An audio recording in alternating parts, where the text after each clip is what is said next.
Hi, ഞാനൊരു കാര്യം പറയാൻ വേണ്ടി വന്നതാ. അതായത് ഫ്രം മൈ എക്സ്പീരിയൻസ് നമുക്ക് ഈ ക്യാൻസർ സെൽസ് നമ്മുടെ ബോഡിയിൽ എല്ലായിടത്തും ഉണ്ടാവും എന്നാണ് ഞാൻ കേട്ടിട്ടുള്ളത്. നോർമൽ ഹ്യൂമൻ ബീയിങ്സിലും ഉണ്ടാവും. പക്ഷേ നമുക്കൊരു സ്ട്രെസ്സ് വരുമ്പോഴാണ് ഇതെല്ലാം കൂടെ ഒരുമിച്ച് ഒരിടത്ത് കൂടി അപകടകാരിയാവുന്നതെന്ന് കേട്ടിട്ടുണ്ട്. ഞാൻ ശാസ്ത്രീയമായി തെളിയിക്കാൻ എൻ്റെ കയ്യിൽ പറഞ്ഞു തരാനില്ല, കേട്ടിട്ടുള്ളതാണ്. അപ്പോൾ ഞാൻ ശ്രദ്ധിച്ച രണ്ട് പ്രമുഖ വ്യക്തികളാണ്.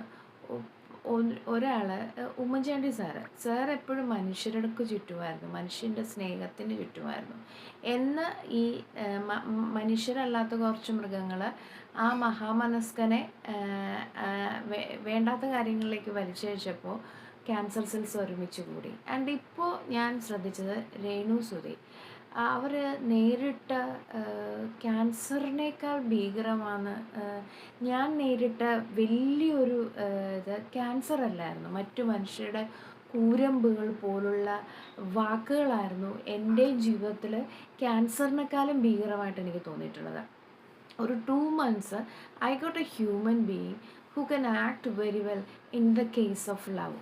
സ്നേഹം വളരെ നന്നായിട്ട് അഭിനയിച്ച് കാണിക്കാൻ പറ്റിയ ഒരാളുടെ കൂടെ ഒരു 2 months കുറച്ച് സമയം ഞാൻ സ്പെൻഡ് ചെയ്തപ്പോൾ എൻ്റെ ആക്സിലയിലും എൻ്റെ വയറ്റിലും ഒക്കെ കുറച്ച് മുഴകളുണ്ടായിരുന്നു.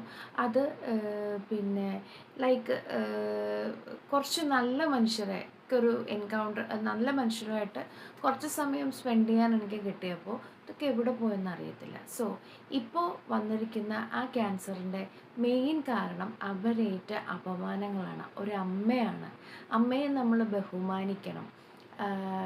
നമുക്കറിയില്ല ഓരോരുത്തരും കടന്നു പോകുന്ന വഴികളും. നമുക്കിപ്പോൾ ഒരാളെ പെട്ടെന്ന് നോക്കുമ്പം അവരനുഭവിക്കുന്ന സ്ട്രഗിൾസ് നമുക്ക് മനസ്സിലാക്കാൻ പറ്റില്ല.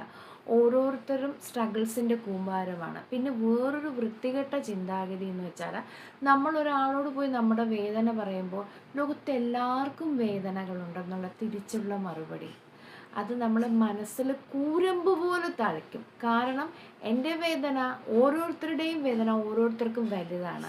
അപ്പോൾ ആ വേദന നിങ്ങളോട് വന്ന് പറയുമ്പോൾ, നിങ്ങൾ എല്ലാവർക്കും വേദനയുണ്ടെന്ന് പറയുമ്പോൾ ആ വേദന ഇല്ലാതെ ആവുന്നു അവിടെ. ഇനി എനിക്ക് പെട്ടെന്ന് പറയേണ്ടതുള്ളതുകൊണ്ട് എല്ലാ പ്രൈവറ്റ് ആശുപത്രിക്കാരോടുമുള്ള ഒരു അഭ്യർത്ഥനയാണ്.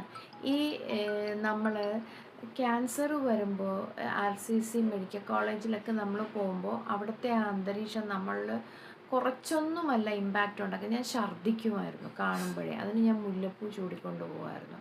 ആൻഡ് എൻ്റെ കൂടെ വരാൻ അധികം ആൾക്കാരില്ലായിരുന്നുകൊണ്ട് ഐ ഫീൽ സോ ലോൺലിനെസ്സും തോന്നുമായിരുന്നു എനിക്ക്. പിന്നെ എനിക്ക് എൻ്റെ കുറച്ച് നല്ല ഫ്രണ്ട്സിനെ കിട്ടി. അപ്പോൾ ഈ